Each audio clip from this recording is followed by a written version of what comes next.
सभी साथियों को नमस्कार। जो लोग जुड़ते जा रहे हैं एक बार शेयर कर दें सारे ग्रुप्स में, क्योंकि 16 दिसंबर से हम लोगों की जो है संभवतः 16 दिसंबर को ये अंतिम सुनवाई हो सकती है, क्योंकि कोर्ट ने 12 बजे से टाइम फिक्स किया है। तो संभवतः ये बहुत इम्पोर्टेंट वीडियो रहने वाला है।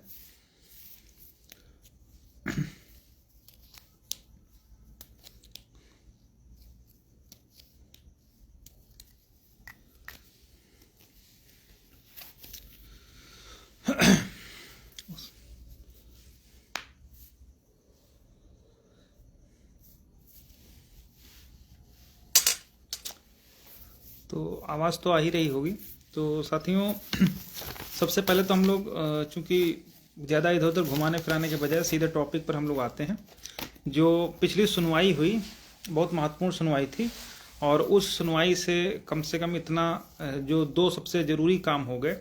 पहला तो ये हो गया कि पूरा केस जो प्रॉपर तरीके से इधर उधर भाग रहा था वो फिक्स हो गया और हार्ड इन पार्ट हो गया, यानी कि आंशिक रूप से चूँकि मैटर सुन लिया गया है जस्टिस दत्ता जी के द्वारा और मसीह साहब के द्वारा। तो अब ये फिक्स हो गया कि यही दोनों जज इस मैटर को फाइनली डिसाइड करेंगे।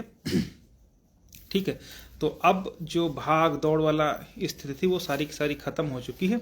अब समय है पूरी ताकत के साथ में 16 तारीख की जो सुनवाई है उस पर फोकस करने का। बहुत सारे उस दिन सीनियर्स भी रहेंगे, बहुत सारी चीज़ें होंगी और पूरी ताकत से विपक्ष और सब लोग आएंगे। तो उसको लेकर के मैं ये चाहता हूँ कि कहीं पर भी कोई भी शांत बैठने वाली स्थिति न होनी चाहिए, क्योंकि सुप्रीम कोर्ट में एक एक पॉइंट जो कोर्ट में रहता है वो बहुत क्रूशल होता है। कौन सी बात जज के दिमाग में कब क्लिक कर जाए इसको किसी को नहीं मालूम है। ठीक है, क्योंकि जो दत्ता साहब हैं वो कोई पहले से सोच करके नहीं आते। वो जिस तरीके से गाड़ियाँ चलती हैं और जब हम सड़क की स्थिति को देखते हुए कहाँ पर ब्रेक लेना है, कहाँ पर स्पीड अप करना है, उस तरीके से वो भी करते हैं कि कहाँ पर कौन सी चीज़ हमको बहस के दौरान सामने वाले से पूछनी है। तो ये है। लेकिन इन सब पर बात करने से पहले मैं पिछली सुनवाई की बात कर लेता हूँ कि अब वो समय खत्म होगा, किसने क्या किया, कैसे किया, उन सब पर ना मैं जाना चाहता हूँ ना मैं बात करूँगा। मैं सिर्फ टू द पॉइंट बात करूँगा कि जो अपना मैटर है वो 2 बजे से सुनने के लिए लगा हुआ था। चूँकि हम लोगों की तरफ से बहुत ही ज़्यादा पेशेंस और मेहनत के बाद ये केस टाइम 2 बजे से फिक्स हुआ था, और जिसमें बहुत बड़ा योगदान मनीष सर का था, क्योंकि मैटर पूरा लिंगरान हो चुका था। कोर्ट सुनने के लिए नहीं तैयार थी। कभी जो काज लिस्ट आती थी उसमें लास्ट में लगता था या इतने नंबर पर लग जाता था कि सुनवाई होना संभव नहीं था। 2 बजे से जब केस फिक्स था तो अभी तक इस मुकदमे में सर्वोच्च न्यायालय में जो विपक्ष है वो लगातार भाग करके ही डेट पर डेट लेने की प्रयास कर रहा था। ठीक है, जिसमें वो काफ़ी हद तक सफल भी रहे, लेकिन बकरे की अम्मा कब तक खैर मनाती, और इसलिए उन लोगों ने पूरी सेटअप रजिस्ट्री में भी कर रखा था कि किसी तरीके से केस न लगे। लेकिन हम लोग भी कहीं पर भी ये इस स्थिति में नहीं है कि शांत बैठना है। एक सेकंड जरा।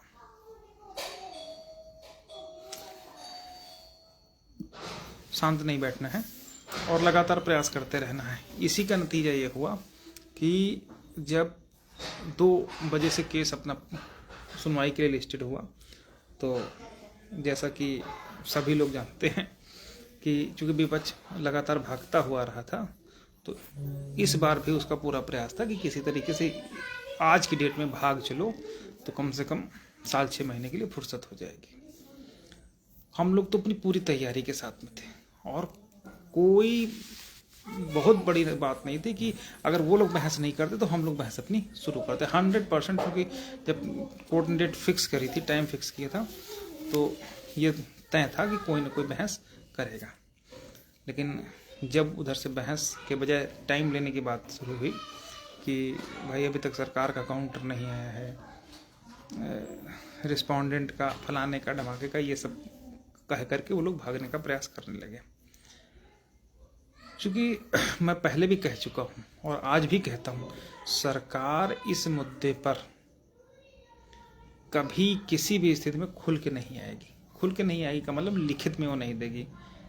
बैकअप में तो वो किन लोगों के साथ में, वो किसी से छुपा नहीं ना बताने की जरूरत है, वो अपने लोगों के साथ में है। लेकिन ये चीज खुल करके वो इसलिए नहीं सामने रख सकती क्योंकि फिर चीजें ओपन हो जाएंगी, उसको लगेगा ये तो सीधे ओबीसी एससी के अगेंस्ट है। इसलिए वो जो कुछ भी सरकार का पक्ष रहेगा वो ओरल में रहेगा, सुप्रीम कोर्ट में रहेगा। तो जब उधर से बहस शुरू हुई पिछली डेट पर, तो भागने का पूरा इरादा था। वो लोग 3 प्लान लेकर के आए थे। हम लोग उन तीनों प्लान पर, वो मेरे दिमाग में पहले से थे कि इन 3, और अभी मैं उसको क्लियरिफाई भी कर दूंगा कि किस तरीके से थे। मुझे पहले ही पता था कि पहली चीज तो भागेंगे और यही लेकर के भागेंगे, कोर्ट में अभी सरकार का पक्ष नहीं रखा गया, इसलिए हमको टाइम दे दिया।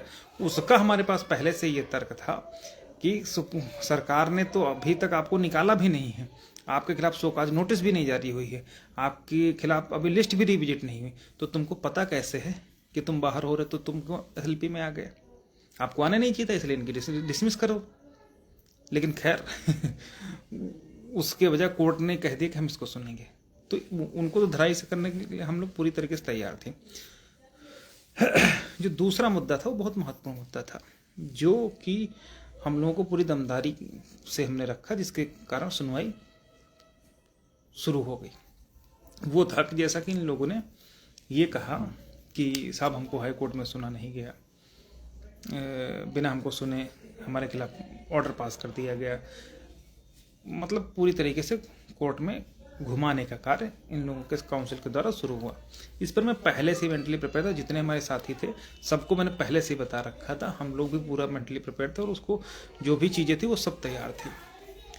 कोर्ट उस पर कन्विंस भी थी कि हाँ बात तो सही है कि जिन लोगों को बाहर किया जा रहा है उनको सुना नहीं गया। तो इधर से ये आर्गूमेंट हम लोगों की तरफ से किया गया कि भाई पेपर पब्लिकेशन हुआ, ऑर्डर हुआ, इन दस्ती ऑर्डर हुआ, पेपर में भी हुआ कि बाहर की जो लोग हो रहे हैं वो अपना पक्ष रख सकते।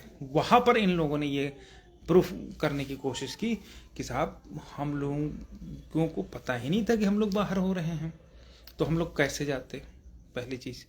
और दूसरा जो सबसे महत्वपूर्ण बात उन्होंने रखी, जो कि कोर्ट के दिमाग में लगातार पिंच करती रही, वो ये थी कि कोर्ट ने कहा कि जो candidate as on date court के सामने है उनमें से किसी का भी पक्ष नहीं सुना गया है। तो जब ये बात कोर्ट के सामने रही तो कोर्ट ने कहा कि ठीक है फिर इसको वापस कर देते हैं और जो लड़के बाहर हो रहे हैं अब ये अपना पक्ष रखें। ये कहीं ना कहीं कोर्ट के दिमाग में था, इसलिए अगर आप लोग लाइव देख रहे होंगे तो वहाँ पर कोर्ट ने स्पष्ट कई चीज़ें कही थी कि हाँ जब जो बाहर हो रहे हैं उनको नहीं सुना गया तो किसी को सुना गया हो, उससे क्या मतलब है। लेकिन गेम तब पलट गया जब वहाँ पर ये बहस आ गई हम लोगों की तरफ से कि जो कैंडिडेट जनरल अभ्यर्थी थे उन जनरल अभ्यर्थियों ने भी हाई कोर्ट में याचिका आयोजित कर रखी थी, जिसमें सबसे पहले याचिका थी, हम लोगों से भी पहले एक याचिका थी रॉबिन सिंह बनाम उत्तर प्रदेश सरकार। तो जो सबसे महत्वपूर्ण याचिका थी तो वो हम लोगों से भी पहले थी। इसके अलावा जब सिंगल बेंच का ऑर्डर हुआ तो स्पेशल अपील में भी सारे लोग थे, वो याचिकाएं भी बताई गई। वहां से फिर मैटर कोर्ट के दिमाग में आ गया कि नहीं अब हमको मैटर इसको पूरा डिटेल में सुनना चाहिए। क्यों? क्योंकि अब यहाँ पर ऐसा कोई इशू नहीं है कि हम नहीं थे हाई कोर्ट में या हमको नहीं सुना गया, ये सारा काम खत्म हो गया। ठीक है, तो वहां पर जब ये क्लियर होगा कि जो दोनों पार्टीज थी, यही सच्चाई है, ये किसी से तो छिपा नहीं है। जब ये क्लियर होगा कि जब दोनों पार्टी हाई कोर्ट में रिट में भी थी as well as in special appeal में भी थी, तो फिर अब किसी को ना सुनने का हमारे पास कोई वाजिब बहाना नहीं है। तब प्रॉपर रूप से बहस की शुरुआत हुई। फिर जो है मनीष सिंघवी साहब ने बहस की शुरुआत शुरू करी। तो वही चीज relaxation is equal to reservation, relaxation ले लिया, रिजर्वेशन नहीं लिया, जो भी ये सारा कथा कहानी उन्होंने अपना प्रेम से बैठ के सुनाई। दत्ता साहब आमतौर पर ये सब सुनते नहीं है, लेकिन सुनने का उनका रीजन ये था कि चूंकि पहली बार मैटर सुन रहे थे तो उन्होंने सोचा कि हाँ थोड़ा सा, आप ये मान के चलिए कि उस दिन उनको टाइम देने का मतलब ये था कि हाँ आप पूरा मैटर को सरसरी तौर पर एंटरटेन कर लिया जाए, बजाय पढ़ने के उन्होंने सुनने को तरजीह दिया। आमतौर पर ये होता है कि दत्ता साहब फाइल को पढ़ के आते हैं, लेकिन वहाँ पर उन्होंने चूंकि कॉम्प्लिकेशंस थी, अपील मोटी थी, तो उन्होंने सोचा इतना क्यों पढ़ा जाए, सुन ही लिया जाए। क्योंकि अक्सर जब हम लोग पढ़ाई करते हैं तो पढ़ने के बजाय अगर हम सुनते हैं तो जल्दी समझ में आ जाता है, या टीवी पर देखते हैं तो जल्दी समझ में आता है। तो यहाँ पर दोनों चीज़ें थी, तो उन्होंने अपना कार्यक्रम शुरू किया, जो था अपना बताते रहे, बीच बीच में सारी चीज़ें होती रही, सारे लोग देखे। तो नेक्स्ट टाइम यानी 16 दिसंबर को इस सब की नौबत नहीं है। पूरा ये मान के चलिए पूरा to the point according with law judgments पर बहस होने की बहुत बड़ी संभावना है। उन्हीं पर बहस होगी, क्योंकि ऑर्डर खेलने का काम ये लोग कर सकते हैं। जैसा कि पिछली डेट पर दीपा ईवी लेकर के आ गए, पता नहीं कहाँ से लेकर के आ गए, वो सब दूर दराज के थे कि जितेंद्र सिंह ऑर्डर के परसुआंस में ये सब फॉलो नहीं होता। ये सब दुनिया भर की कहानी उन्होंने बताई, ठीक है। अब वो कहानी बताने के बाद ये क्लियर हो गया कि अब जो है मैटर 18 तारीख को जब लगा हुआ था, तो उस दिन तो सब लोगों ने देख लिया कि अब अगली डेट पर जो इन लोगों को बरगलाने वाली स्थिति थी वो सारा का सारा हो गया। अब हम लोगों को पूरी तैयारी के साथ में, मैं कहीं पर ये कहने नहीं जा रहा हूँ कि हाँ एक हो जाओ, फला हो जाओ, धमाके हो जाओ, नहीं। क्योंकि एक होने का मतलब ये है कि फिर वही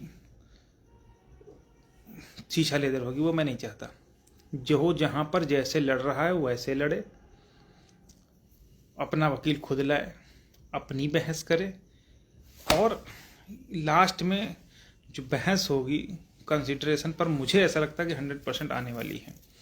क्योंकि पहले तो मेरिट पर ही, merit in the sense case की मेरिट पर बहस होगी कि वास्तव में कि क्या क्या स्थितियां हैं, कि किस तरीके से हम लोग आगे इसके मुकदमे में बढ़ेंगे। लेकिन सबसे ज़रूरी चीज़ ये है कि पूरी तैयारी है।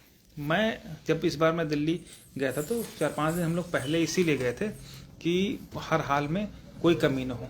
और जितने मेरे साथी मिले और जिनसे भी मेरी बातचीत हुई, जिनसे भी डिस्कशन हुआ, जो भी चीज़ें मैंने खुद पेपर कटिंग ऑर्डर्स मैं खुद सारे सुप्रीम कोर्ट के कैंपस के बाहर मैंने ना कर उनको प्रिंट आउट कराया, सबको मैंने बांटा था। कोई ये नहीं कह सकता कि हमको नहीं बताया। मैंने पहले ही कहा था कि सबसे पहले बहस इसी पर होगी और वहीं पर बहस हो गई, ठीक है। तो इन सब पर हम लोग काम कर रहे हैं।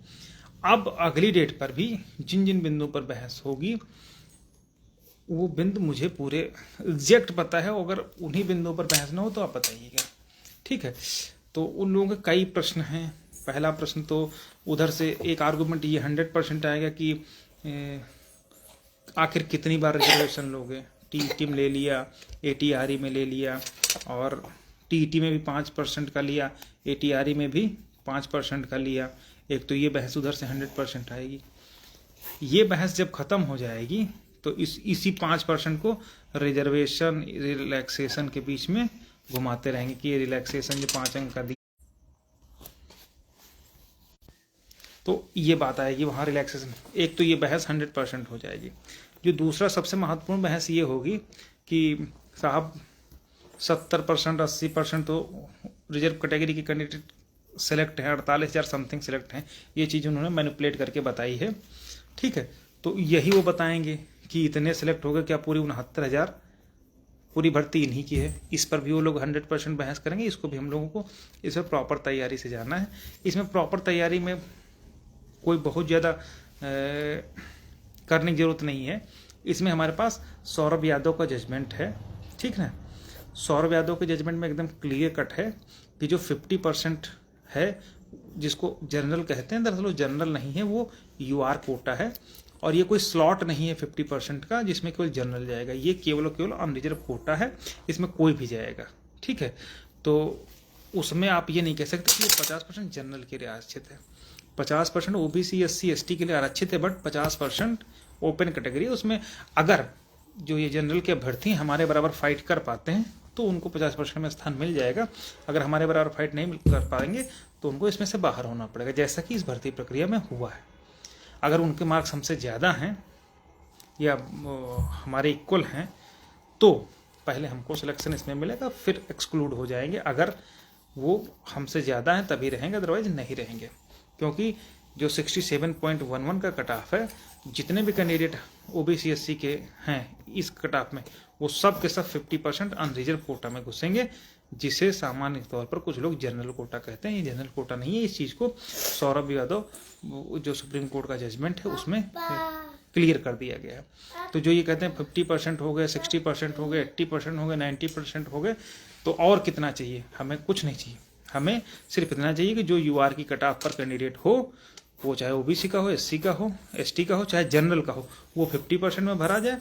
बाकी का जहाँ पर कट ऑफ डाउन होगी मेरिट, फिर वो 27-21 2% में आ जाएगा। लेकिन 67.11 तक जितना कैंडिडेट है वो सब यूआर में जाएगा, जैसा कि Saurabh Yadav judgment Supreme Court में जितेंद्र सिंह, सौरभ यादव इन सब में क्लियर करके सुप्रीम कोर्ट ने दिया। तो ये बात पूरी तरीके से इनकी खत्म हो जाएगी। कितना चयन हुआ वो इससे नहीं मतलब है कि कितने लोग हैं उसमें, मतलब सिर्फ अकॉर्डिंग टू रूल में जो आएगा ओबीसी आएगा। हम कहते हैं अगर उसमें सारा एससी हमसे ज्यादा होगा तो यूआर में सारा एससी भर जाएगा, तो हमको कोई पेट में दर्द नहीं होना चाहिए। हमारे तो 27% है ही।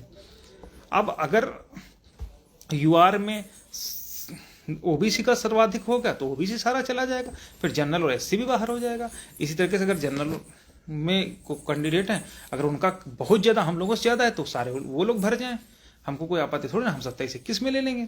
लेकिन 27-21 हमें यूआर कट ऑफ के बाद चाहिए। ठीक है, तो जितना कैंडिडेट हमारा यूआर के बराबर है उनको आप यूआर में भरोगे, उनको अपनी कैटेगरी में शिफ्ट नहीं करोगे। तो ये बात खत्म हो जाती है कि हाँ कितने चयन हुए, वो मैटर नहीं है। 27% तुम्हारा चयन होगा ही होगा। उसके बाद हमारी कुव्वत होगी, हमारी क्षमता है, उतने हम यूआर में सीटें हम ले लेंगे, एससी वाले भी ले लेंगे, जनरल वाले भी।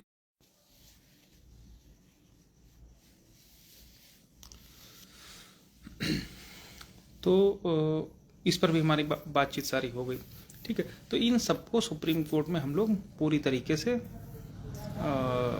पता नहीं क्यों लाइव बंद हो गई थी, कुछ शायद नेटवर्क समस्या रही होगी, जो भी चीज़ें रही हों उन पर हम लोग बात कर लेंगे। ठीक है, और जितने भी पैरवीकार हैं उन सबसे भी जो भी सारे साथी हमारे साथ जुड़ते हैं, देखते हैं, तो जो ये फेसबुकिया पोस्टेज हैं इनसे आप बहुत दूर रहना है।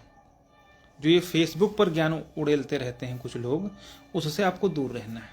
पहली चीज़ जो कदापि कोर्ट में नहीं रखनी। पहली चीज़ जो हमारे साथी पता नहीं कौन कौन जिनको बेसिक की तमीज नहीं है वो भी ज्ञान देने लगते हैं कई मुद्दों पर। पहली चीज 68,500 को अक्सर जिक्र आता है कि 68,500 में ये मिनिमम पासिंग मार्क था, या क्वालिफाइंग या रिजर्वेशन या रिलैक्सेशन जो भी कहा जाता, कहा था कि उसमें जो भी है वही चीज़ इसमें कर दीजिए। दोनों चीज़ें डिफरेंट हैं। जितने भी पैरवीकार हैं, जो भी लोग हैं, इस सब से बच के रहिएगा, नहीं तो यहीं पर रगड़ दिए जाओगे। पहला उसका रीजन मैं बता रहा हूँ। 68,500 में जो 20वां संशोधन था उसमें जो ATRE था वो 1987 नियमावली जो है 1 में रूल 8 में था, दैट इज एलिजिबिलिटी। और उस समय जब 68,500 हुई थी तो ATRE और TET दोनों रूल 8 में थी। ठीक है, उसको रूल 8 से जब थी इसलिए 68,500 में ATRE को केवल एक पात्रता परीक्षा माना गया था।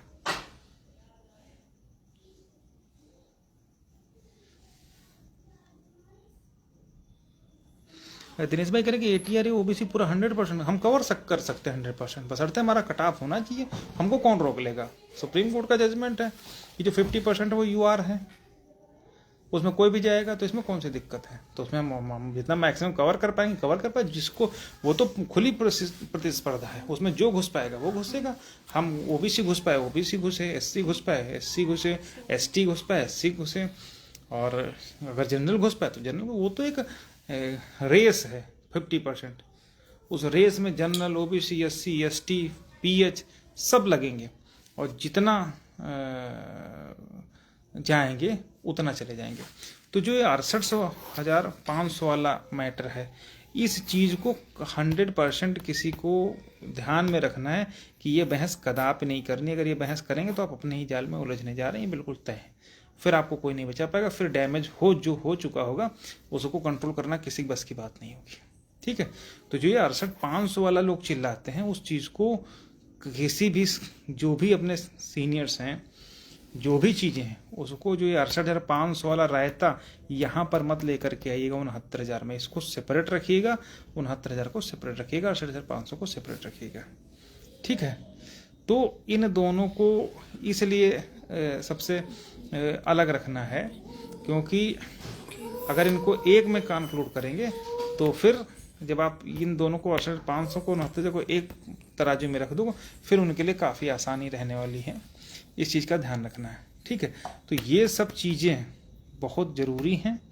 इनको किसी भी दशा में आपको जो फेसबुक पर कचरा ज्ञान उड़ेलते रहते हैं, बड़े बड़े विदचारक फलाने क्या क्या बने रहते हैं, तो 68,500 और 69,000 दोनों सेपरेट इशूज़ हैं, दोनों सेपरेट भर्तियां हैं, सेपरेट तरीके से सेपरेट रूल पर हो रही हैं, रूल्स रेगुलेशन पर हो रही हैं।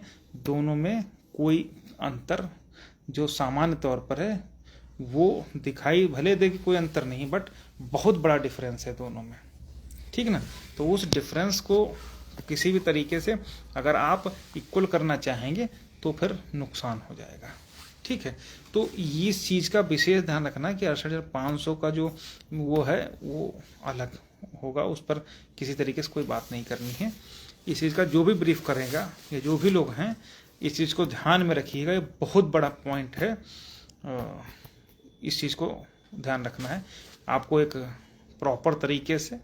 जो आपका सीनियर है, जो एवार है, पूरा जजमेंट पढ़ करके, अगर जजमेंट पढ़ेंगे, थोड़ा सा जजमेंट पढ़ लेंगे दोनों का, तो आपको खुद पता चलेगा दोनों भर्तियों में क्या क्या अंतर है।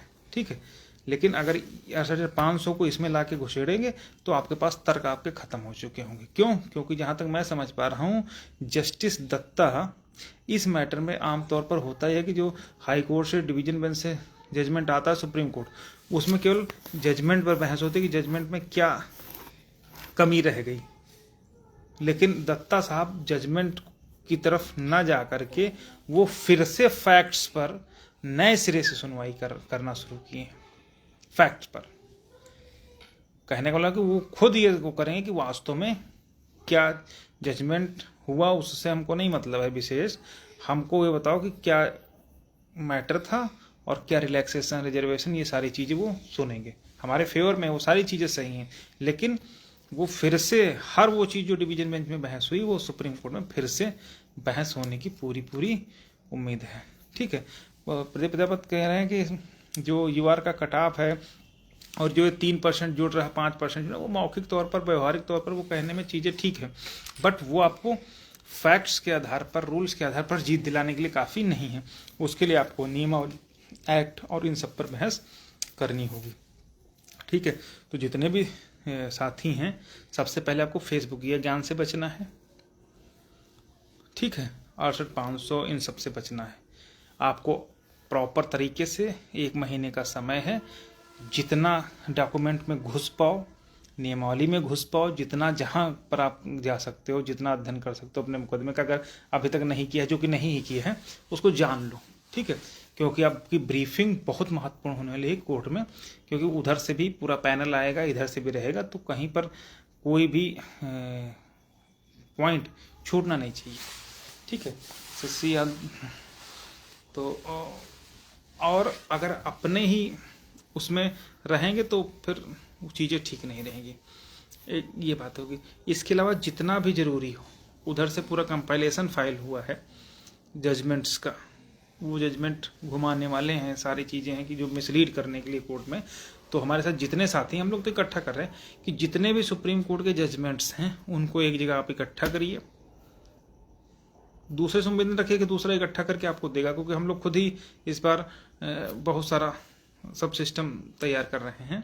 तो जितने भी लोग हैं, जितने भी पैरविकार हैं, एक बात जान लीजिए कि जो काउंसिल आपका होगा, वो काउंसिल कोई अपने तरफ से चीज़ें नहीं लेकर के आएगा। जो चीज़ आप प्रोवाइड कराओगे उसी पर वो बोल भर देगा। हाँ, कुछ लॉ वगैरह वो अपने हिसाब से देख लेगा। तो फैक्ट्स को, डॉक्यूमेंट्स को, चीज़ों को आपको खुद इकट्ठा करके देना है, उसके लिए तैयारी में सबको लग जाना है। ठीक है, तो ये सब चीज़ें वहाँ पर ज़रूरी हैं। ठीक है, बाकी जितने भी जजमेंट हैं, सारे लोग जो लोग कोर्ट के, सुप्रीम कोर्ट के डिसीजंस को देख रहे हैं, भर्ती से रिलेटेड, रिलैक्सेशन से रिलेटेड, रिजर्वेशन से रिलेटेड जो भी जजमेंट्स हैं जो उत्तर प्रदेश के परिप्रेक्ष्य में हैं, पूरी दुनिया से नहीं मतलब है कि कहीं के हैं, अगर वो, क्योंकि हर प्रदेश की गाइडलाइन अलग अलग होती है, रिजर्वेशन अलग अलग होता है, रूल्स एक्ट अलग अलग होते हैं, ये सारी चीज़ें अलग अलग होती हैं। तो हर स्टेट का फॉलोअप यूपी में नहीं हो सकता, यूपी का दूसरे में नहीं हो सकता, इसीलिए जो दीपा यूपी वाला बात उन लोगों को द्वारा हुआ है वो इंटरटेन नहीं करेगा, क्लियर है।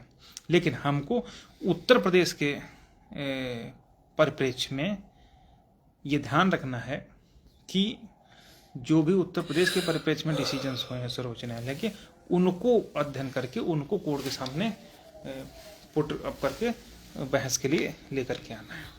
ठीक है, तो एक चीज़ तो सबको, और इस बात का ध्यान रखना कि जितने भी जजमेंट है वो प्रॉपर तरीके से आपके सीनियर के पास हो, कम से कम 2 कॉपी या एक कंपाइलेशन बनवा करके फाइल करवा दीजिए, जिसमें आपके सारे जजमेंट्स हों, रूल्स हों, एक्ट हों, जो 1991 नियमावली हो। बहुत लोगों में तो नियमावली भी नहीं लगी है, तो इस बार उसी बहस होने जा रही है, ये चीज़ ध्यान रखिएगा। इसलिए जितने भी लोग हैं आपके पास 1981 पूरी जो अमेंडेड है वो पूरा संशोधन आपके पास प्रॉपर तरीके से हो, नहीं तो जब वहाँ पर उसकी खुदाई होगी तो कोई ढूंढने नहीं मिलेगा कागज कि हमारे में साहब आधा छपा नहीं, हमको दिखाई नहीं दे रहा, हमको जो है हमारे मिल ही नहीं रहा किस पेज पर। तो ये पैरवीकारों की जिम्मेदारी है कि जो भी act, rules, regulation, supreme court के ऑर्डर्स और संशोधन जितने 81 के हुए हैं उन सबको प्रॉपर तरीके से एक जगह पर रख करके बहस होगी। और ये सबकी तैयारी है कि आपकी एसएलपी में बहुत सारी चीज़ें नहीं लगाएंगे, हम लोग एडिशनल फाइल किए हैं, तो जो भी लोग अन्य हैं वो भी प्रॉपर तरीके से उस चीज़ को एक तैयार करके 16 को डेट लगी है तो 8-10 तारीख तक उसको फाइल करवा दीजिए, ताकि आपका सीनियर उस प्रॉपर कंपाइलेशन पर बहस कर सके। नहीं तो एक पन्ना आप रवि सक्सेना की एसएलपी में ढूंढोगे, एक पन्ना काउंटर में ढूंढोगे, एक रॉबिन सिंह में पन्ना ढूंढोगे, एक पता चला कंपाइलेशन में ढूंढोगे, फिर उसी में आपकी बहस स्वाहा हो जाएगी। कोर्ट के पास इतना टाइम नहीं होता कि एक बार एसएलपी आपको उठा करके चेक करे, फिर दूसरी एसएलपी उठा के चेक करे, फिर क्योंकि इससे बहुत ज़्यादा इंटरफेयर होता है तो फिर आपको सुनने में भी मजा नहीं आएगी कोर्ट को। इसलिए जो आपके सीनियर की बहस हो, अपने एवार से कंसल्ट करके अपने सीनियर की पूरी बहस, आपके जो फैक्ट्स हैं जो आप कोर्ट के सामने रखना चाहते हो, उन सबको एक जगह पर इकट्ठा करके कोर्ट के सामने आप चाहे एडिशनल डॉक्यूमेंट के रूप में फाइल कर दो, एक आईए के रूप में फाइल कर दो, कंपाइलेशन के रूप में फाइल कर दो, जिस रूप में आप फाइल करना चाहो उस रूप में आर के भाई मंगा लिया है, जो आप बता रहे हो वो पहले मंगा लिया। तो जो कहने का मतलब है कि आपके जो आपकी बहस हो उसके लिए आपको दूसरे के कागज ताकने की जरूरत नहीं पड़े, क्योंकि इन लोगों ने बहुत ही शातिर दिमाग लगा करके जो आपके फेवर की चीजें थी वो कोर्ट के सामने फाइल ही नहीं करी हैं। ठीक है, तो आपकी ये जिम्मेदारी है कि जो भी चीजें हैं, चाहे रूल हो, एक्ट हो और नियमावली हो, पॉलिसी हो, एडवर्टाइजमेंट हो, एटीआरई का, टीईटी का हो या भर्ती का विज्ञापन हो, सबको आपको एक जगह कंपाइल करके, अगर हिंदी में है तो उसको अंग्रेजी में टाइप करके तब उसको प्रॉपर फाइल करके, ताकि आपका जब सीनियर बहस करे तो आप अपने कंपाइलेशन को दे दीजिए कि साहब हम इससे बहस करेंगे, आप देख लीजिए। अदरवाइज वो लोग तो अपना खिचड़ी पकाए हैं। ठीक है, तो वो चीज़ दिक्कत देने वाली है। ये मैं इसलिए पहले बता दूं कि 16 तारीख को आपको इसके बाद मौका नहीं मिलेगा, फिर आप हाथ जोड़ोगे भगवान से, भगवान एक डेट लग जाए तो हमको पूरी बात कोर्ट के सामने कहने को मिल जाए, नहीं मिलेगा। प्रॉपर तरीके से आप अपना पूरा कंपाइलेशन, जो आपकी पूरी बहस है विद डॉक्यूमेंट, आप बढ़िया प्रॉपर तरीके से सुप्रीम कोर्ट में फाइल कर दीजिए, एक कॉपी सर्व करा दीजिए और फिर उस पर बहस आराम से करिए। अगर कोई जजमेंट वगैरह रह जाता है तो उसको आप ओरल में दे सकते हो, बट जो आपके फैक्ट्स हैं, डॉक्यूमेंट है भर्ती से, उन सबको एक जगह जब तक आप नहीं करोगे तब तक कुछ नहीं होने वाला है, ये बिल्कुल आप जान लो। क्योंकि दत्ता की कोर्ट में जहाँ तक आप लोग देख रहे होंगे कि वहाँ पर केवल आपको ओरल में बोलने से नहीं होता, वो डॉक्यूमेंट आपको दिखाना पड़ेगा, और फिर अगर नहीं होगा तब कोई मतलब नहीं रहेगा। जैसे चंद्रचूड़ ने तो कह दिया 7 पेज का रिटन सबमिशन, तो अभी हम गोली मारे दे रहे हैं, तो वो सब चीज़ें नहीं होंगी। आपको प्रॉपर चीज़ें जो बहस करोगे वो कागज़ ओपन करके दिखाना होगा, साहब ये पॉलिसी है, ये एक्ट है, ये नियमावली है, इस पर भर्ती हो रही, ये संशोधन है, ये रूल है, इस हिसाब से होना चाहिए, टीटी का विज्ञापन है, ये टीआर का विज्ञापन है, ये फलाना ढमका, इस तरीके से सारी चीज़ें आपको वहाँ पर करनी पड़ेंगी। ठीक है, इन सबको एक जगह करके तब आपके सीनियर्स को भी बहुत आसान रहने वाला होगा। और प्रॉपर तरीके से आप अगर उसका चार्ट भी बना करके रख लोगे तो वो कहीं से भी बहस करेगा विपक्ष, ज़्यादा से ज़्यादा ये कहा जाएगा कि हाँ भाई क्या बहस करो तुम्हें साहब, हम फला डेट का गवर्नमेंट ऑर्डर पढ़ रहे हैं, तो आपके पास एक प्रॉपर चार्ट बना होगा जिसमें लिखा होगा कि फला डेट का ऑर्डर पेज नंबर इतने पर लगा। आपका सीनियर खुद या एक बार खुद उस फाइल को खोल करके अपने ही कंपाइलेशन में देख लेगा, क्योंकि उसमें वो नोट्स भी बना सकता है, तो वो ज़्यादा बेहतर परिणाम देने के लिए होगा। ठीक है, ये चीज़ें हो गई। और जहाँ तक चीज़ें हैं इन सबको कंपाइल कर लीजिए और फिर उस हिसाब से बहस को अंतिम रूप दीजिए। ठीक, और ये मान के चलिए 16 की जो डेट है 12 बजे से आप अंतिम डेट मान के चलिए। ये तो ब्रीफ हो रहे थे, एंटरटेन हो रहे थे दत्ता साहब, इसलिए इतना टाइम उनको दे दिया, और देने का पर्पज सिर्फ इतना था कि हाँ भाई हम सुन लें। तो उनको मोटा मोटा समझ गया कि कुछ ATRE का और TET का कुछ लफड़ा है, इसमें रिलैक्सेशन कुछ 5% का दिया गया है, उसी को रिजर्वेशन मान लिया जाए, या जो एज और फीस में है इनको मान लिया, तो इतना समझ गया। अब वो अपना टार्चर शुरू करेंगे। ठीक है, तो ये सब बहस होगी। और जो भी 1-2 मूर्खाधिराज भी हैं जो BEd को लेकर के कुछ डॉक्यूमेंटेशन किए हैं, ठीक है, मतलब क्या ही हम कहें, खैर उस पर बोलना कुछ भी ठीक नहीं है, लेकिन आप लोग ये सोच के देखिए, मैंने पहले कहा था कि EWS जैसा इसमें कुछ एंटरटेन नहीं होगा, नहीं हुआ ना। हम लोग उसकी भी तैयारी की है कि जो मैं आज आपको बता दूं, 172 महेंद्रपाल बनाम उत्तर प्रदेश सरकार के अगेंस्ट किसी को भी बहस नहीं करने दी जाएगी, किसी को बहस नहीं करने, पूरा विरोध हमारी तरफ से होगा। मैं घुसने नहीं दूंगा किसी को 172। अब मतलब ऐसे तो ये कोई घमंड नहीं है, वो नहीं, लेकिन मैं हमारी तरफ से पूरा विरोध रहेगा उसका।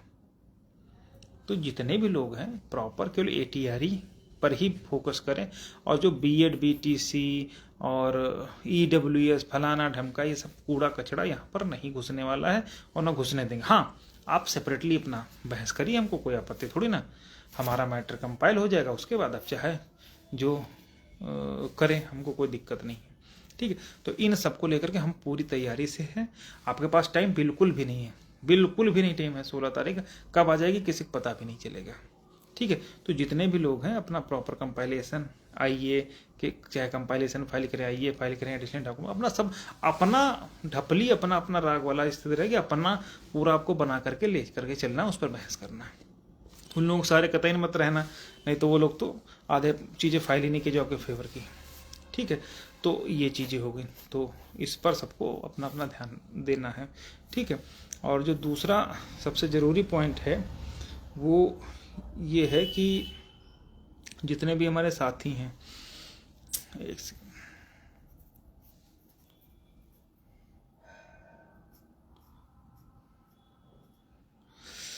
BEd BTC वाले मुद्दे को लेकर के, तो उस पर हमारा पूरा विरोध रहेगा, उसमें कहीं कोई दिक्कत नहीं है। केवल 172 महेंद्रपाल पर बहस होगी, और जिसको BEd को बाहर करवाना हो, BTC को बाहर करवाना हो, या EWS लागू करवाना हो, वो अपना लागू करवाए जाकर, सेपरेटली अपना SLP फाइल करेगा या कुछ करे, अपना करवा ले जाकर के, जो कि होना कुछ नहीं, क्योंकि ये भर्ती रामचंद्र मौर्य के जजमेंट के परसवांच में हो रही है, जिसमें स्पेशल ऑर्डर है BEd को प्रोटेक्ट करने का, तो वो सब चीज़ें हैं हमारे पास, वो कोई दिक्कत नहीं है।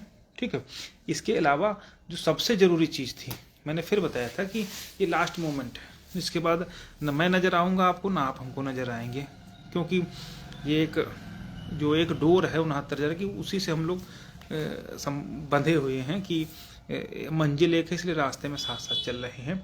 इसलिए मैंने बड़ा निवेदन किया था लोगों से कि भाई जो भी आपके क्षेत्र के जनप्रतिनिधि हैं, चाहे वो सांसद हो, विधायक हो, मंत्री हो, उन सबसे अपने लिए यार बात करके आप लोग शासन पर अपना प्रभाव दिखा ही सकते हैं, ताकि सरकार को भी लगे कि हाँ वास्तव में ये लोग भी हैं जिनको वास्तव में नौकरी की ज़रूरत है। तो वहाँ पर क्या था कि अभी तक 1-2 लोगों के अलावा कोई भी अपने हक अधिकार के लिए आगे नहीं आया। ऐसा कैसे चलेगा? ठीक है, तो जितने भी हमारे साथी हैं यार, मैं तो देखता हूँ जैसे जगबीर भाई हैं, पूरा हर समय झंडा उठाए घूमते रहते हैं बीजेपी का। इसी तरह उठाना भी चाहिए भाई, राष्ट्र सेवा कर रहे हैं और बीजेपी ही एकमात्र राष्ट्रवादी पार्टी है। वो है तो राष्ट्र है, वो नहीं है तो राष्ट्र नहीं होगा। ये सब चीज़ें हैं जो उनकी विचारधारा की जो एक संस्था है, स्वयंसेवक संघ है, उसके वो सक्रिय सदस्य भी हैं। आज तक मैंने उनसे कई बार कहा कि भाई आप तो मतलब उसमें लिखित के वो जो हैं उनसे भी मैंने निवेदन किया था कि भाई अपने पार्टी को, जो आपकी मदर पार्टी है, संस्था है आरएसएस, उससे बनी हुई पार्टी है, तो आप अगर अपने किसी अवध प्रांत के, या उसमें तो प्रांत वाइज चीज़ें होती हैं, तो किसी प्रांत अध्यक्ष से या प्रदेश अध्यक्ष से लिखवा करके कह दीजिए कि भाई ये दलित पिछड़े हैं, बेचारे मरे जा रहे हैं इतने दिन से, इनको हक दे दिया जाए। तो जगबीर भाई भी अभी तक नहीं लिखवाए हैं, ठीक है। तो जबकि वो उनका पावर बहुत ज़्यादा है, वो तो अभी भी चीज़ों को समझ रहे हैं। तो अगर जो भी आरएसएस के लोग हैं, बहुत सारे हमारे दलित पिछड़े साथी हैं, वो हैं सक्रिय सदस्य हैं, तो उनसे मैं निवेदन करूंगा कि वो अपने उन्हीं के माध्यम से बढ़िया अपना एक लेटर लिखा करके जो है अपने शासन प्रशासन तक पहुंचाएं। तो कम से कम ये पता चलेगा कि वास्तव में हम लोग किसी पार्टी के एजेंट नहीं हैं, बल्कि वास्तव में यशस्वी मुख्यमंत्री योगी जी के ही प्रजा हैं। तो ये सब चीज़ें होनी चाहिए, लेकिन अभी तक कोई नहीं लिखवा रहा। भाई अगर हम, सीधी सी बात है, अगर मैं प्रजा आपका हूँ तो कहूँगा किससे? सीधी सी बात है, राजा से कहूँगा। तो जितने भी लोग हैं, अपने जनप्रतिनिधियों को आपने वोट दिया है, आपका अधिकार है, आपकी बात को पहुंचाने के लिए तो वो जनप्रतिनिधि बने हैं। ऐसा तो है नहीं कि वो कहीं पर कोई नॉन बायोलॉजिकल हों या किसी के अवतार हों जो आप उनसे नहीं कह सकते। वो आपकी वोट से ही नेता, मंत्री, विधायक, सांसद बने हैं। तो आपको पूरा अधिकार है कि उनसे कहिए, जो फॉर्मेट हमने दिया था उसको दीजिए, उसी के साथ में साइन करके उसको आगे फॉरवर्ड करेंगे, पता चल जाएगा कि हाँ ये लड़के क्या चाहते हैं। अब मैं इसलिए नहीं कह रहा हूँ, कहा हूँ अब तक, क्योंकि अब लास्ट मोमेंट है। लास्ट तक शासन को इस बात का पता चलना चाहिए कि आखिर लड़कों को अगर क्या कर दिया जाए कि ये सब शांत हो जाए मामला। तो सब पिटिशनर को एकोमोडेट कर ली तो हैं ही जो कि नौकरी कर रहे हैं, तो सब रिस्पॉन्डेंट को भी एकोमोडेट करके ख़त्म करिए। क्या दिक्कत है कि कानों कान किसी खबर नहीं होगी, हमारा हो गया उनका भी होगा, चलो निकल लो पतली गली से, कोई दिक्कत नहीं है। इसलिए मैं कह रहा था कि अगर हम लोग कहेंगे कोर्ट में ये चीज़ तो कहेंगी, लेकिन सरकार अगर, देखिए चूंकि नियोक्ता सरकार है, अगर वो विरोध करेगी तो थोड़ी सी दिक्कत हम लोगों को होगी, लेकिन अगर वो सपोर्ट में आ जाएगी तो कोई दिक्कत होने वाली नहीं है। इसलिए मैं कह रहा हूँ कि अगर आप लिखवाओगे तो, और इस समय चूंकि शासन प्रशासन बहुत तेज है, आपकी हर बात को वहाँ तक पहुँचती है, ये डेड श्योर है, बशर्ते आप पहुँचा पाओ। तो जितने ज़्यादा पत्र लिखे जाएंगे उतनी जल्दी आपकी बात ऊपर तक पहुँचेगी और हम लोग सफल होंगे। ठीक है, कोई ऐसा नहीं कि हम लोग किसी पार्टी के एजेंट हैं या कोई ऐसा है कि गलत चीज़ मांग रहे हैं। National council of backward commission ने आपको बताया कि वास्तव में ओबीसी एससी का नुकसान हुआ है। सिंगल बेंच ने बताया कि ओबीसी एससी का नुकसान है। डिवीजन बेंच ने बताया कि ओबीसी एससी का नुकसान है। तो फिर आपको बताने में क्या दिक्कत है? आपका जनप्रतिनिधि, हमारा जनप्रतिनिधि चूंकि यहाँ का तो है नहीं तो हम तो खुद लिखवाते हैं, और जो भी मैं लिखवा पाता हूँ लिखवा रहा हूँ। ठीक है, तो जितने भी लोग हैं जो लोग लिखवा सकते हैं 100% उसको करवाएं, और तभी रिजल्ट ज़्यादा सामने आएगा। अगर कोई आरएसएस का 10 मिनट 10 थैंक यू।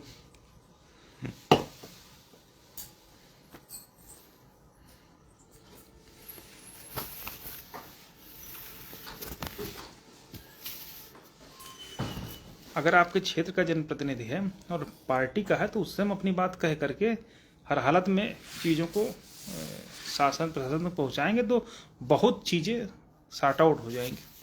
ठीक है, तो यार जितने भी लोग हो, इतना तो कम से कम अब कहो हाथ जोड़ ले, पैर छू ले, और कितना क्या कहा जाए कि यार हम लोग कोर्ट में तो सारा चीज़ कर ही रहे हैं, लेकिन एक छोटा सा काम है जो लोग लिखवा सकते हैं, यार इतना तो करना चाहिए। क्योंकि मेन चीज़ है, जब तक पूरे प्रदेश से दबाव नहीं बनेगा आपकी मांग को पहुंचाने का, तब तक उनको लगता है कि अरे हाँ ये तो हमारा वोट बैंक है यार, तो ज़्यादा बेहतर रहता है। इसलिए जितने भी लोग हो, अगर कोई मथुरा से है, आगरा से है, सुल्तानपुर से है, बहराइच से है, गोंडा से है, उन्नाव से है, कानपुर से है, फतेहपुर से है, तो जितने लोग जिन जिन जनपदों से हैं अपने अपने जनपदों से लिखवा दीजिए। ठीक है, और लिखवा करके उसमें, और जनप्रतिनिधि के बाद मैं जानता हूँ कि जब आप अपने जनप्रतिनिधि के पास जाओगे तो ये कोई ऐसा नहीं, बहुत ऐसा नहीं कि उसका आप कलेजा मांग लो जा करके। अब सिंपल सा बात है कि साहब ये ले लो और जरा हमको मूव कर दो, उसको क्या दिक्कत कर देगी। इसके लिए तो उन्होंने अपने जो एक वो होते हैं ऑफिस क्लर्क बिठा रखे थे कि हाँ भाई कोई आया हमारे लेटर पैड बन के दे देना। उसमें कुछ लिखना थोड़ी ना, नीचे सर लगनक में आपका हम लोगों की मांग लिख देना, ऊपर लिखना कि हाँ आज दलित पिछड़े वर्ग के उन्हत्तर जरा के भर्ती आए, इनकी मांग है कि रिस्पॉन्डेंट को सर्वोच्च न्यायालय में रवि सक्सेना के परसवांध में एकोमोडेट करने के लिए कृपया उचित कार्यवाही करने की कृपा करें। बस इतना लिख करके वो तुम्हारा नीचे सबमिट करके लग भेज देंगे, क्या दिक्कत है। तो ये चीजें जब लगातार आपको लिखवानी है, और जब ये आप लिखवाओगे तो वो दबाव ऊपर तक जाता है कि हाँ ये हर जिले के लड़के, हर जिले में हमारा वोट बैंक, हर जिले में से ये चीज़ें आ रही तो ज़्यादा बेहतर रहता है। बाकी कोर्ट में तो हम लोग कर ही रहे, लेकिन भैया जो वर्तमान स्थिति है, अब बिहार भी बम्पर जीत गए, तो एक मनोवैज्ञानिक दबाव जो सरकार पर बनना चाहिए वो नहीं बन पाया। अब तो जब बिहार जीत गए अगली बार अन्य स्टेट है, तो उसमें जब आप लगेगा कि हम लगातार जीत ही रहे, तो अहम ब्रह्मास्मि मैं ही ब्रह्म हूँ वाली स्थिति जब आ जाती है तो थोड़ा सा झुकना पड़ता है। ठीक उसी तरीके से जो पेड़ आंधी आती है तो झुकते नहीं, वो टूट जाते हैं। तो अगर आपको हमको अपना काम करवाना तो कहीं ना कहीं झुकना चाहिए, और इससे बेहतर समय आपको नहीं मिलेगा। ये एकदम गोल्डन अपॉर्चुनिटी है, गोल्डन चांस है, बहुत क्रूशल समय इस समय चल रहा है। इस समय हाथ पर हाथ धर रख करके नहीं बैठा जा सकता है किसी को भी। जितना एफर्ट, जितना जो कुछ कर सकते हो वो सब आपको करना पड़ेगा। अब कोई ये हमारे अकेले की लड़ाई नहीं लड़ सकती बची है, ये सबकी लड़ाई है। हर हालत में अपने लिए, अपने परिवार के लिए, अपने कुछ के लिए आपको ज़्यादा समय नहीं देना। एक दिन में जा करके किसी भी मंत्री विधायक से आप लिखवा सकते हो, सुबह जा करके 6 बजे पकड़ लो जा करके, कौन सा उसमें दिक्कत है। आवास पे ही रहते हैं, 6 बजे जाओगे बैठ के 7 बजे उनको कुल्ला बाथरूम करने से पहले ही लिखवा के निकल लो। कोई जरूरी थोड़ी कि जब वो जाएं उसके बाद ही करो। तो ये सब चीज़ें बहुत ज़रूरी हैं इस समय, इसलिए मैं कह रहा हूँ जितने भी हमारे साथी हैं वो लोग हैं, ठीक है, तो ये सब काम करना है। ठीक, और अब तो हमारी संख्या भी कम हो गई है, क्योंकि अभी मैं सहयोग करने वालों की लिस्ट चेक कर रहा था तो उसमें 1100 कैंडिडेट ही सहयोग किए हैं। 10, 20, 50 इधर उधर के होंगे, वो उनसे हमारा कोई मतलब नहीं। जिन्होंने टीम के सहयोग किया है संयुक्त खाते में, वो हमारे पास है, उसी के हिसाब से चीज़ें आगे बढ़ेंगी। तो अब हमारे पास कहने के लिए बहुत सारी चीज़ें हैं कि हमारे पास संख्या लिमिटेड है। ठीक है, तो इतनी बड़ी संख्या है नहीं कि हम कोई नकारा जा सके, तो उस पर भी हम लोग उसी के हिसाब से आगे बढ़ेंगे। तो ये सब चीज़ें हैं। तो अब लास्ट मोमेंट में कोर्ट में जितना हम कर सकते हैं उतना हम करेंगे, और मैं जहाँ तक मुझे पूरा भरोसा है कि कोर्ट तो हमारे अगेंस्ट नहीं जाएगी, इतना तय है, मुझे ऐसा लगता है। ठीक है, बाकी तो जजमेंट जब तक लिख करके नहीं जाता, मैं हमेशा से ही कहता हूँ, तब तक मैं कुछ नहीं कह सकता। लेकिन इतना मुझे लगता है कि हाँ, हमारे अगेंस्ट जजमेंट नहीं होना चाहिए और ना होगा, पूरा विश्वास है। लेकिन अब चूंकि हम जीत भी जाएं और हम लोगों को कुछ मिले भी ना, तो फिर ऐसी जीत का क्या ही मतलब रह जाएगा। इसलिए मैं कह रहा हूँ कि जितने लोग हैं वो सब के सब अगर एक एक लेटर लिखवा देंगे और लगभग अगर 30-40 जनपदों या 30-40-50 जनप्रतिनिधियों का ऊपर चला गया लेटर तो भी हमारे लिए काफ़ी चीज़ हो जाएगी। हाँ, क्योंकि सरकार भी हम लोगों से परेशान हो जाएगी, ऐसा ना 2 ख़त्म करो, बहुत हाय हाय करे हैं तो ठीक रहेगा। जैसे आपने देखा होगा 68,500 में 10,000 सामान्य वर्ग के अभ्यर्थी लास्ट में इंजन लगा करके भर दिए गए। उनके लिए ना कोई मेरिट थी, कुछ नहीं था, लेकिन भर दिए गए क्योंकि सीटें वाला कुछ उसमें इशू था, बचे हुए थे शायद वो लोग। ठीक, तो उस तरीके से जब इतना दबाव केंद्र से जनप्रतिनिधियों के द्वारा होगा प्रदेश सरकार तो कर देगी, और अगर वो कर देगी तो कोई दिक्कत नहीं है।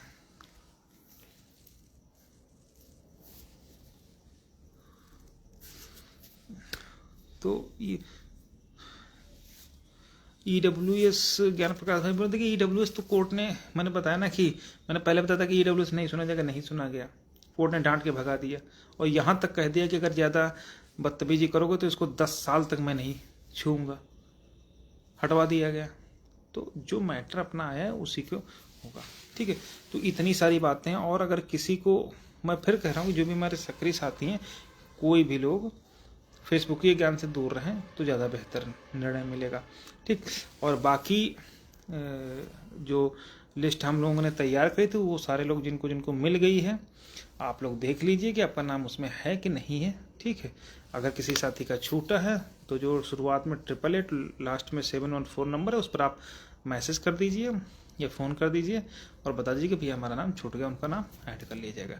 और भी जितने हमारे साथी हैं, हम लोग पूरी दमदारी के साथ लड़ना चाहते हैं, जो हम लोगों से पहले से जुड़े हुए हैं, अगर वो लोग भी, चूँकि अभी 16 दिसंबर है तो सहयोग करते हैं तो उन लोगों की बात भी सुप्रीम कोर्ट में जो अंतिम सुनवाई है उसमें उनका नाम भी ऐड हो जाएगा, बशर्ते वो हम लोगों के साथ टीम के साथ में पहले से जुड़ा हुआ कैंडिडेट हूँ। ठीक है, तो लोग भी जो हमारे लोगों को सहयोग है, जितना 2,000 रुपये उसको दे करके वो जुड़ सकते हैं, उसमें कोई दिक्कत अभी नहीं है।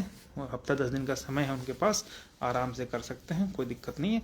लेकिन सहयोग किसी के पर्सनल अकाउंट में कतई नहीं करनी है, आपको जॉइंट अकाउंट में ही करना है और करके जो 888-714 पर अपना डिटेल भेज देना, उसी में आपका ऐड हो जाएगा। जो दोनों लिस्ट जारी हुई हैं उनमें आप लोगों को चेक कर लेना कि किसी का नाम दोनों लिस्ट में ना हो या एक से अधिक बार ना हो, उन सबको, क्योंकि बहुत सारे लोगों ने हमको भी डिटेल भेज दिया, सुशील भाई को भेज दिया, रामविलास को भेज दिया, तो वो 2 बार ऐड हो गए हैं। तो उन सबको हटवाने की जिम्मेदारी बाकी लोगों को है कि आप अपना नाम 2 में से एक जगह हटवा लीजिए हर हाथ में। ठीक है, और जो लोग हमारे साथ जुड़े हुए हैं तो सहयोग करके वो भी नाम अपना हटा सकते हैं, क्योंकि बाद में इसलिए मैंने लिस्ट तैयार करवा करके कोर्ट में फाइल करने जा रहा हूँ कि कल को कोई हमारे ऊपर एलिगेशन लगा कि लो भैया हम तो याची बन गए थे, फिर आपने हमको क्यों छोड़ दिया।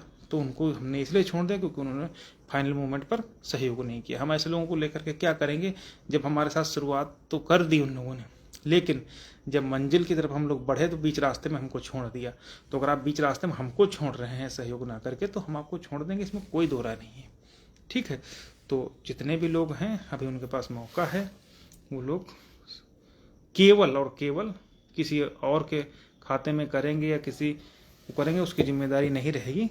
जो संयुक्त अकाउंट में करेंगे उनकी ही जिम्मेदारी रहेगी। वो लोग करके जो है अपना नाम जरूर उसमें लिस्ट में ऐड करा सकते हैं। ठीक है, तो ये सब बातें बाकी अभी तक हम लोगों की चूँकि नीति और नियत दोनों क्लियर रही हैं तो सफलता मिली है। और अगर ईश्वर ने साथ दिया, जज साहब थोड़ा भी तटस्थ रहे, तो हम लोगों का भला हर हाथ में हो जाएगा। और उसके सपोर्ट के लिए ही मैं चाह रहा हूँ कि सभी लोग अपने अपने जनप्रतिनिधियों से लेटर लिखवाएंगे तो और संभावना बलवती रहेगी। ठीक है, और लास्ट मोमेंट पर मैं ये कतई नहीं चाहता हूँ कि कहीं पर कोई भी हम अपनी अकड़ दिखाएं या आप अपनी अकड़ दिखाइए, या वो है आप आराम से अपना जो भी बात है शासन प्रशासन तक पहुँचाइए प्रतिनिधियों के माध्यम से। निश्चित रूप से मुझे ऐसा लगता है कि हम लोगों का बेड़ा पार हो जाएगा। ठीक है, तो ये चीज़ें हैं। बाकी मैं कमेंट अगर कुछ देख लेता हूँ कि अगर कुछ होता है बोलने वाला तो देख लेते हैं। केपी मौर्य बोल रहे हैं कि समाजवादी पार्टी के सांसद जी से भी लिखवा सकते, बिल्कुल जिससे भी लिखवाना उससे लिखवा दीजिए भाई। अपनी बात कहने में कोई दिक्कत थोड़ी ना है भाई। अगर कोई बात है तो आप अपनी बात बिल्कुल करवा सकते हैं, उसमें कोई दिक्कत नहीं।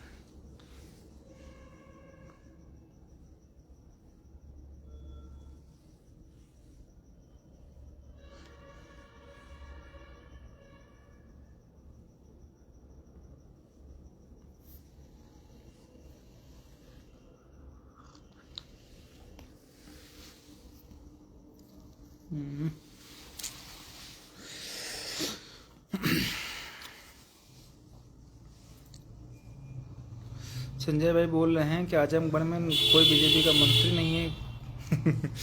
ठीक है, सही, बढ़िया है।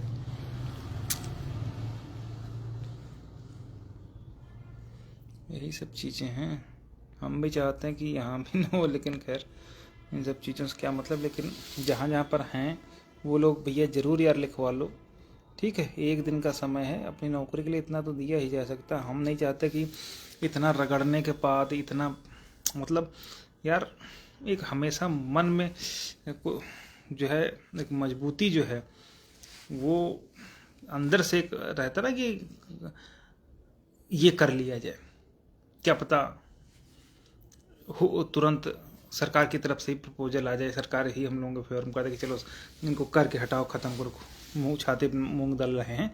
तो इसलिए मैं कह रहा हूँ कि शासन तक ये बात बहुत पहुँचानी जरूरी है।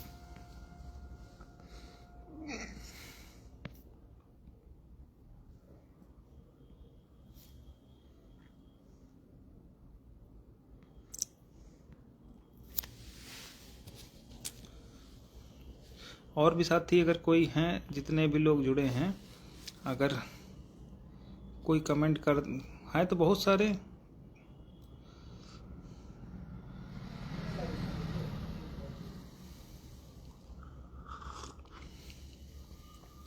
प्रवीण पाल भाई नमस्कार। प्रवीण पाल भाई हैं, बहुत बढ़िया व्यक्तित्व के आदमी हैं। कभी हमारे खास मित्र हुआ करते थे, फिर बेचारे फ़ोन भी करना बंद कर दिए, पता नहीं कौन सी नाराज़गी हो गई।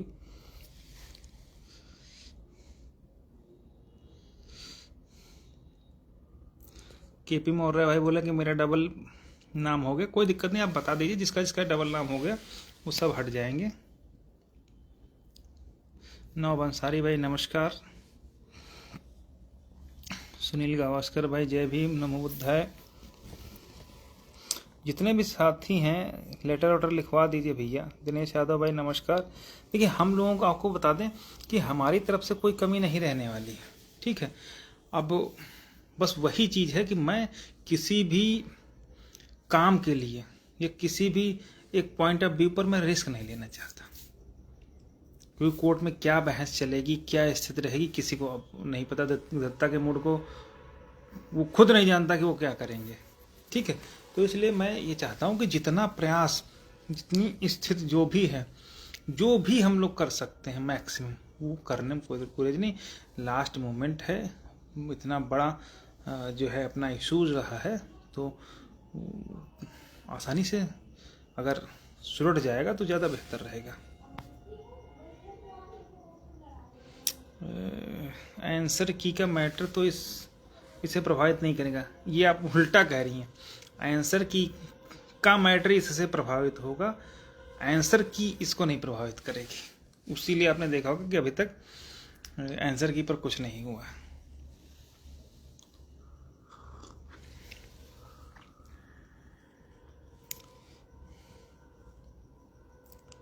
तो ये सारी चीज़ें हैं, और तो कुछ पूरे प्रदेश में जितने भी साथी हैं, इतने लोग तो हैं ही यार, कम से कम 100-200 लीटर लिखवा दो, जितना मैक्सिमम लिखवा सकते हो, इसमें कोई दिक्कत है नहीं। सादा वाला भाई जिनकी बात कर रहे हैं आप, उनसे लेटर लिखवा करके उसको व्यक्तिगत रूप से इंटरेस्ट ले करके उसको करवाइए, ठीक है।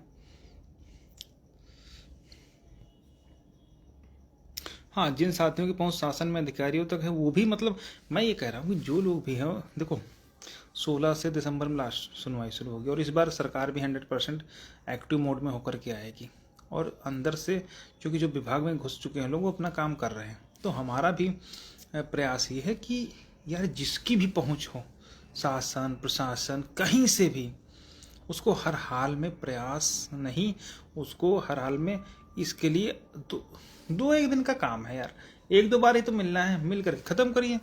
तो हर हालत में जो है प्रयास करना चाहिए। होना ना होना वो तो बात की बात है, लेकिन शासन तक हमें अपनी बात तो पहुंचानी चाहिए और पूरी दमदारी से पहुंचानी चाहिए। क्योंकि अब आप समझ रहे हैं कि अरशद शो का कोई मुद्दा नहीं बचा, टीटी का कोई मुद्दा नहीं बचा। अब तो सिर्फ हम लोग इस बात पर आ गए कि अपने लोगों का हो जाए काम खत्म, जो पहले दिन से लगे हैं और जो बीच में हम लोगों का साथ लेकर के यहाँ तक पहुँचे हैं, उनका सबका हो जाए, बाकी और इसमें किसी को कोई आपत्ति नहीं होगी।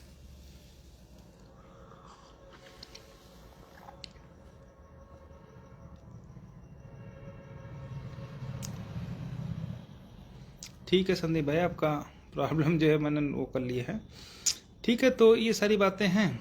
बाकी जो लोग लेटर लिखवा करके भिजवाएं, निवेदन के साथ मैं कह रहा हूँ, और बाकी जो लोग साथी अभी तक सहयोग करके नहीं जुड़े वो भी आराम से जुड़ सकते हैं। उनके पास अब तक 10 दिन का समय है, लेकिन उसके बाद में लठ लेकर के हमारे ऊपर लेकर के हमारे सामने मत खड़े हो कि भैया हमको काहे छोड़ दिया। देखो कोर्ट में क्या होगा कैसे होगा वो किसी को नहीं मालूम, लेकिन हम अपनी तरफ से पूरा प्रयास कर रहे हैं। जो लास्ट टाइम तक हमारे साथ रहा हम उसका साथ लेके चलेंगे, ये पक्का है। ठीक है, चलिए, बहुत बहुत धन्यवाद।